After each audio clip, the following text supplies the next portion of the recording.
It sent the internet into a spin. A Polish businessman who snatched a signed cap from a young tennis fan has finally apologised. And though the exchange only lasted for a split second at the US Open, it's turned into a major headache for the millionaire days after it was all caught on camera.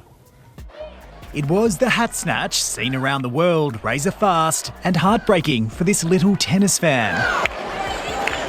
The Polish millionaire snaffled Kamil Marjak's cap. The cap snatcher was quickly identified, a Polish paving magnate with a net worth in the millions. Now, days later, a grovelling apology and justification. I became caught up in the heat of the moment and the joy of the victory, and I believed Marjak was handing a hat to me to give to my son. There was a grown man in the stand stealing that hat from a child. Millionaire is speaking out today after facing backlash for stealing a hat from a child at the US Open this week. What started as a shocking viral clip at the US Open has now spiraled into a full-blown legal and moral battle.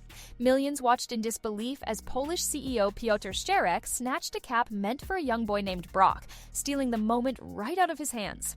The crowd gasped, the cameras caught it all, and within hours, the clip had spread across the world, painting Szczerek as the villain of the tournament. But the story didn't stop at outrage. Days later, Brock's father broke his silence, and what he revealed changed everything. He said his son wasn't just disappointed, he was traumatized. According to him, the boy now suffers from sleepless nights, refuses to watch tennis, and carries emotional scars from being humiliated in front of millions. To the father, this wasn't just a bad moment, it was psychological harm, and someone had to answer for it. That's why he filed a lawsuit. For him, it's about more than a cap. It's about accountability, about showing his son that actions have consequences, even when the man responsible is wealthy and powerful. And for Piotr Szczerek, that lawsuit has become a nightmare. What began as a PR disaster has turned into a meltdown, with fans calling for justice and organizers of the US Open under pressure to respond. Now, the scandal isn't just about a viral clip. It's about whether money and status can shield someone from responsibility, or if this time, justice will be served for a child who had the courage to stand at the center of it all. Piotr Szczerek has cried over losing his job after the US Open hat snatch situation that happened. From winning to losing at the US Open, the CEO of a Polish company has come out with an apology after a video went viral showing him snatching a hat away from a child that had been signed by a tennis player. Watch this. The video posted online shows the moment the CEO of a paving company was caught grabbing away the signed hat, which was meant to be given to that young boy. The incident occurred after a game last Thursday, the video going viral. The moment began as something magical. Kamil Marjak had just pulled off a win at the US Open, and like so many players before him, he wanted to give back to the crowd that had cheered him on. He spotted Brock, a young boy leaning over the railing, eyes glowing with excitement. Marjak removed his cap, walked toward him, and stretched out his arm to hand over what should have been an unforgettable souvenir. But in an instant, everything changed.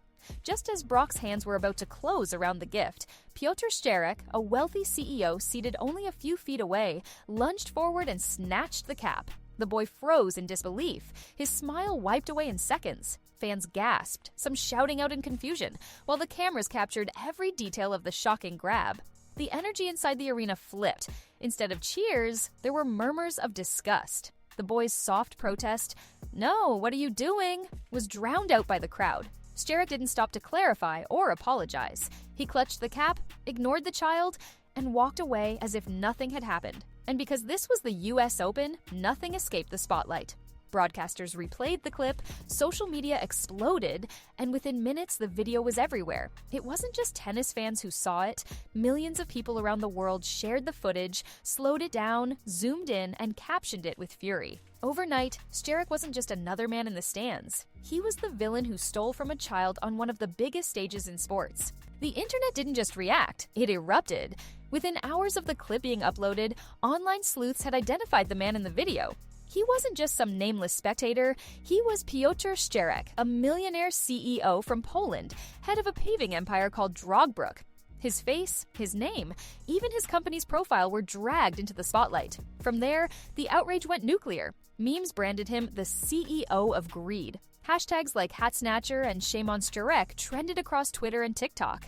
Some slowed down the video, circling his hand in red, replaying it frame by frame with captions like, "Look at the entitlement."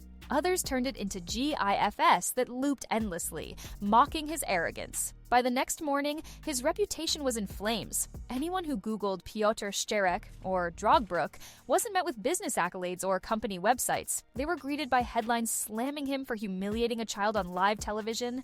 Even his company's official pages were flooded with angry comments from people demanding answers. For Szczerek, it was a nightmare that money couldn't buy his way out of. The internet had crowned him a villain, and once that judgment spreads, it's nearly impossible to reverse. What began as a single snatch of a cap had now turned into a global symbol of greed and arrogance. And just when he thought it couldn't get worse, the boy's father stepped forward and escalated the scandal to a whole new level. For days, the internet demanded answers, but the silence from the boy's family left people wondering how badly the incident had affected him. Then, Brock's father finally broke his silence, and what he revealed shocked everyone. In an emotional statement to the press, he said his son wasn't just disappointed, he was scarred.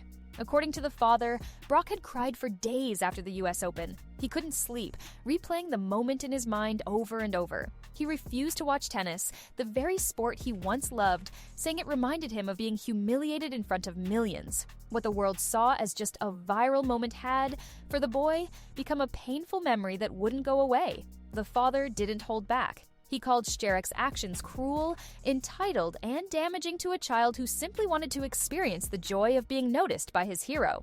Then came the bombshell. He announced that he was filing a lawsuit against Piotr Szczerek, citing severe psychological harm to his son.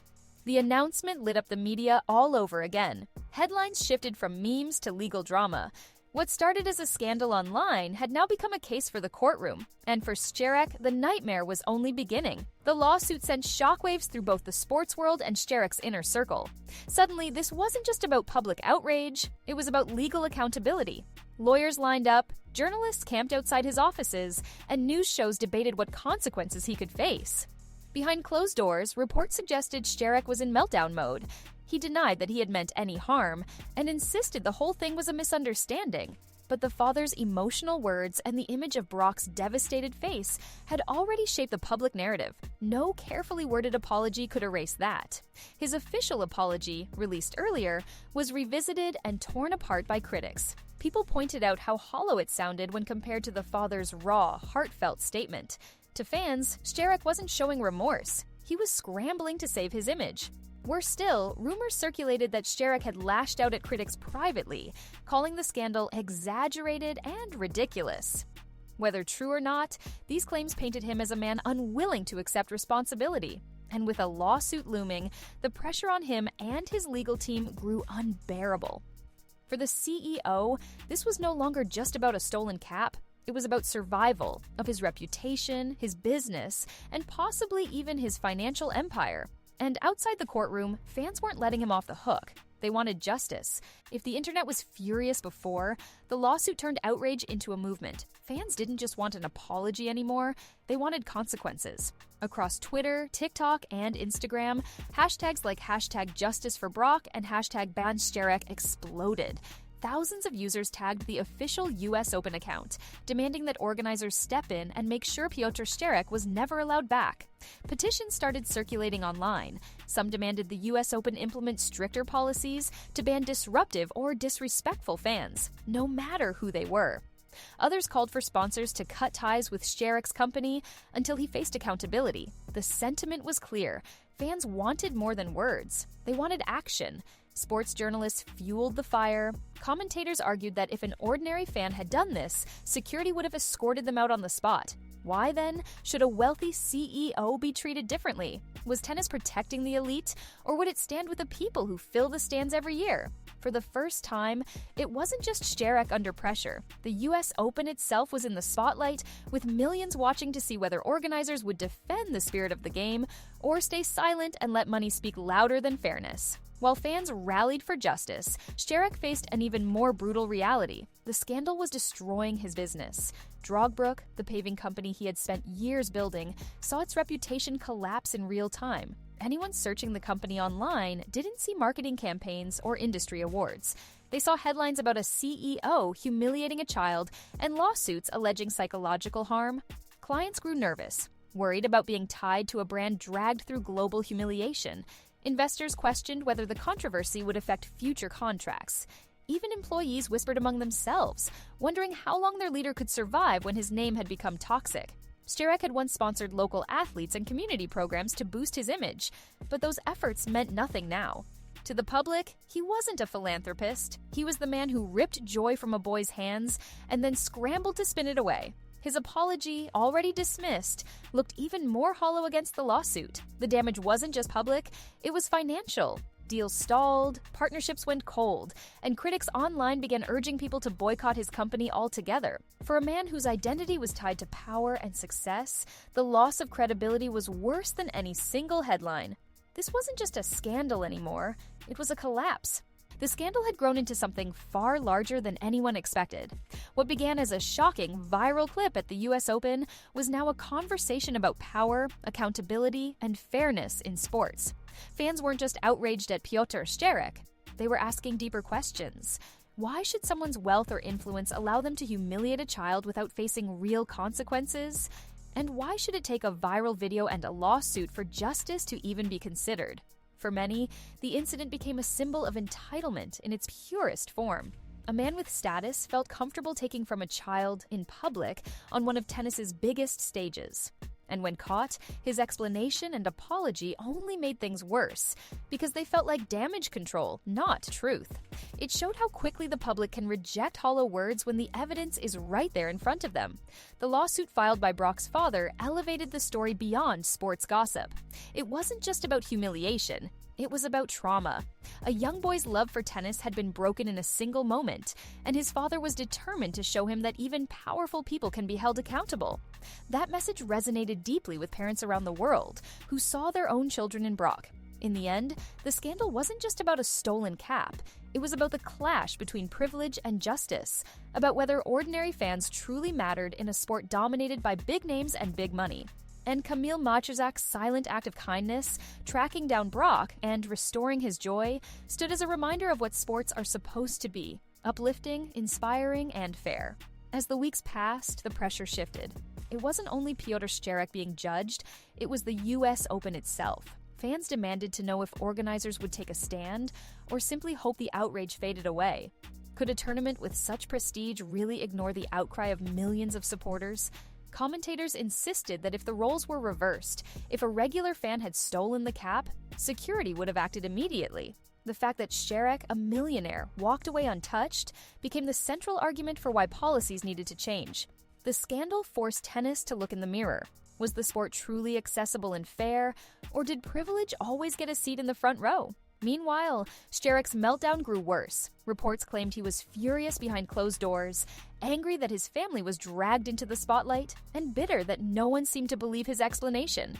But the harder he tried to fight back, the louder the public demanded justice. The lawsuit loomed like a storm cloud, threatening to strip away the last pieces of credibility he had left.